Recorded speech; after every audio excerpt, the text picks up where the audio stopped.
Hello, listeners! Welcome to Stars of the Golden Age, a show that highlights the lives of legends from film, music, and the birth of television during Hollywood's golden age and the few years surrounding it. I am your host, Erin Carlson.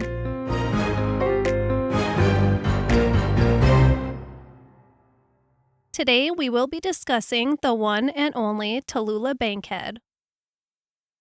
Tallulah Brockman Bankhead, named after her grandmother, was born on January 31st, 1902, in Huntsville, Alabama, to parents William and Adelaide Bankhead. She was the second of two girls for the young parents. We always hope for a home filled with joy and happiness when a family welcomes a new baby into it. Unfortunately for Tallulah's family, this was not the case.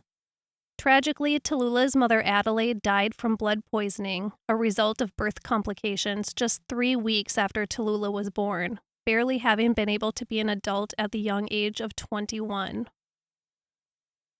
Heartbroken and full of fear facing a life without his wife and mother of his children, Tallulah's father William turned to the bottle to drown his sorrows in alcohol. The alcohol may have numbed his emotions of the reality of his situation, but it didn't numb the fact that he had 2 small children, one being a newborn, to support and take care of. William was an attorney and an up-and-coming politician, and he was already serving on the Alabama House of Representatives, so his political aspirations overpowered his responsibility as a single father. Politics were in his blood, though. Both his father and his brother were U.S. senators. And we have to remember that this was a time when fathers supported the family financially and mothers cared for the children. So unfortunately, William decided he wouldn't be able to care for the girls. Tallulah and her older sister Eugenia ultimately went to live mostly with their paternal grandparents, Grandma being the woman that Tallulah was named after, and they attended various schools throughout their childhoods. Over the years, they were tossed around various family members' houses and never really had a home of their own. It was a privileged but strict upbringing.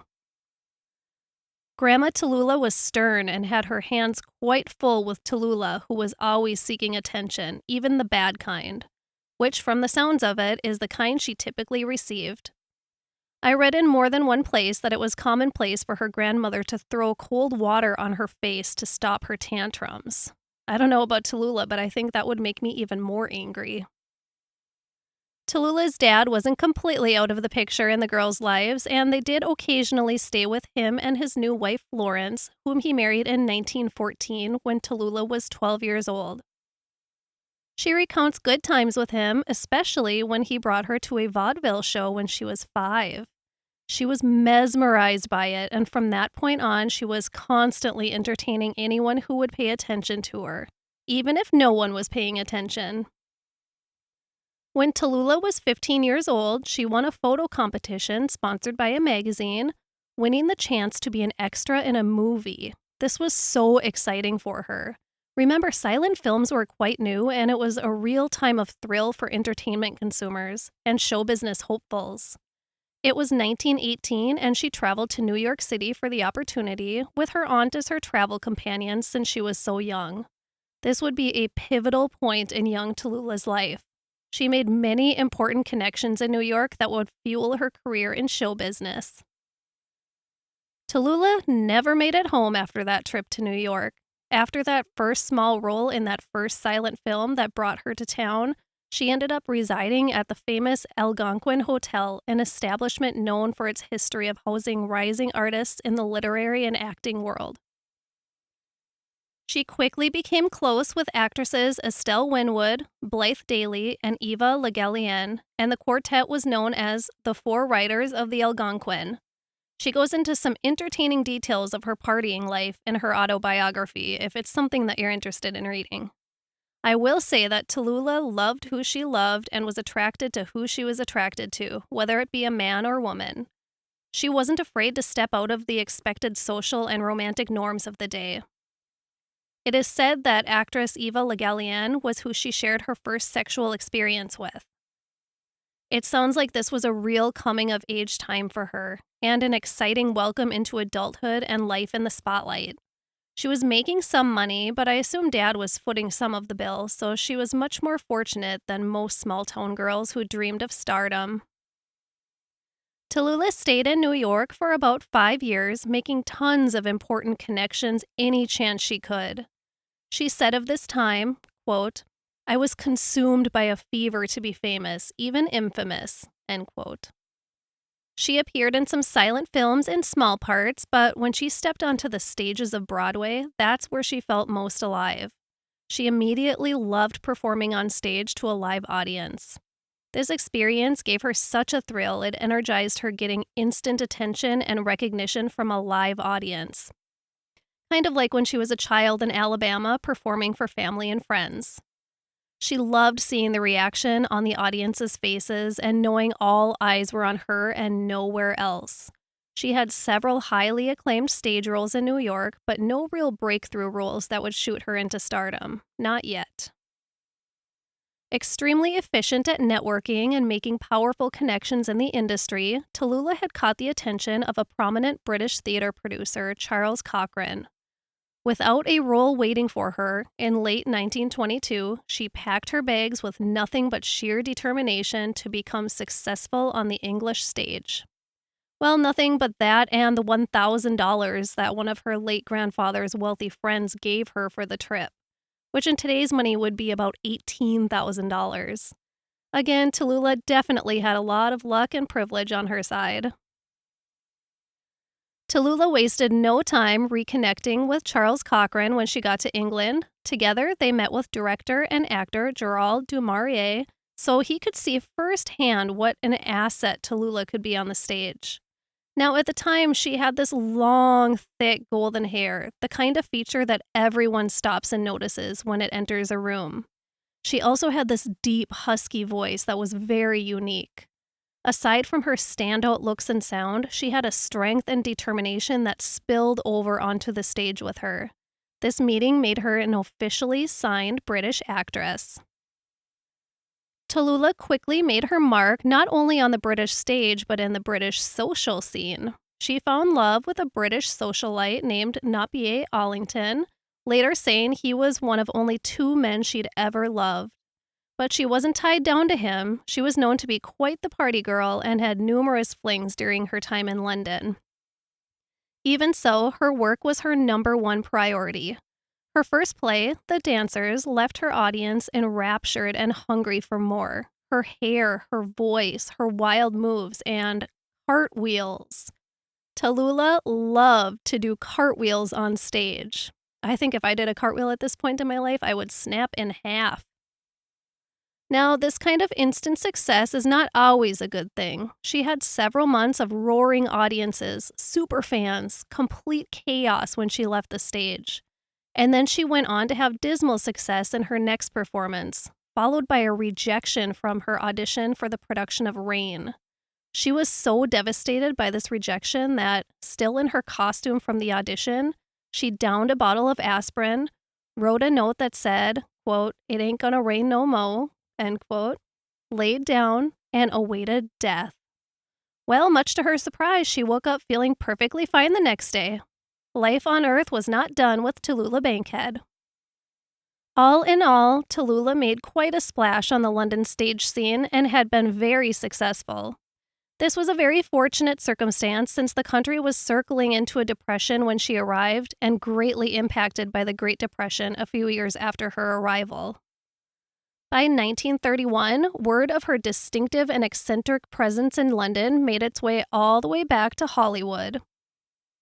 Paramount Pictures, one of Hollywood's Big 5 studios, loved what they heard and wanted a piece of Tallulah Bankhead, or maybe all of her. This time was a significant moment in Hollywood as films were transitioning from silent to talkies. A vibrant persona, exotic look, and unforgettable husky voice like Tallulah Bankhead's was a huge asset to studios during this transition. Her entry-level wage at Paramount was $5,000 a week. That was in 1931 money. It would translate to almost $94,000 per week today. I mean, I'd be happy with the 1931 version of that salary, to be honest. Tallulah had 6 feature films with Paramount. Although she made a boatload of money, her performances in the movies in the US were not as well received as her performances on the stage in London. She was vibrant and alive on the stage. In a studio, that light was dimmed and it showed through in the final product on the big screen. Despite bleak success in these movies, that vibrance lit through on Hollywood's social scene. I think she would be so much fun to party with. Ultimately, the newly established Motion Picture Code in 1932, which laid out strict censorship rules for movies, was enough to push Tallulah back to the stages of New York, where she could let her vibrance shine and cartwheel her way back into the hearts of fans without the worry of silly moral guidelines. Unfortunately, she still didn't find the success on stage close to what she had experienced in London. The Great Depression had really taken its toll on the industry by this point. Shortly after her return to the East Coast in 1933, she also began experiencing some troubling health issues, starting with horrible abdominal pain and swelling. After going undiagnosed for months, Tallulah was finally diagnosed with gonorrhea, which had by this point severely infected all of her reproductive organs. She had to have an emergency hysterectomy to save her life. When she was released from the hospital, she weighed only 70 pounds, so she had a long road of recovery ahead of her. As she waltzed out of the hospital, she said to her doctor in her flamboyant, husky voice, quote, "Don't think this has taught me a lesson," end quote. Oh, I just love her. Although she had always tried to avoid pregnancy, even had a couple of abortions along the way, she was emotionally traumatized by the realization that she would never have children. This emotional experience would haunt her for the rest of her life, the what-ifs about motherhood. After a few months, Tallulah was back on the stage. She worked steadily for the next few years, and then in 1936, it was announced that director David O. Selznick was beginning to put together a screen adaptation of Margaret Mitchell's book, Gone with the Wind. Like Vivien Leigh, who we talked about in episode 1, and did end up with the role of Scarlett O'Hara in this film, Tallulah Bankhead thought this was the role made for her. Unlike Vivien Leigh, though, Tallulah actually was a Southerner like Scarlett O'Hara. She thought this, along with her strong personality aligning with the character of Scarlett, made her perfect for the role. David O. Selznick, however, decided she was too old for the role. She was 34 at the time. And it went to British stage star Vivien Leigh, who had to work extremely hard to dial in that Southern accent she needed to use. And now we can't imagine anyone else but Vivien Leigh as Scarlett O'Hara. This rejection, like the rejection from Rain in London, devastated Tallulah. She threw her energy into her love life and a whirlwind romance with actor John Emery. After a pretty short fling, the two decided to tie the knot and were married at Tallulah's grandmother's house in Alabama on August 31st, 1937. In 1939, Tallulah's role in The Little Foxes on Broadway paid off well with a New York Drama Critics Award for Best Actress, followed by another in 1942 in The Skin of Our Teeth, as well as Variety Magazine's Actress of the Year. Both plays continued on to U.S. tours after their run on Broadway. During these successes, Tallulah and John's short marriage came to an end in 1941 after 4 years. Alfred Hitchcock came knocking in 1944 to star in his film Lifeboat, which won her a New York Film Critics Circle Award for Best Actress. The Academy Award was out of reach for her since she wasn't under contract with a Hollywood studio at the time. During filming, her well-known routine of not wearing underwear became a problem when she was constantly flashing others on the set while climbing ladders for scenes. And who knows, maybe she was still doing cartwheels all the time too and really flashing people.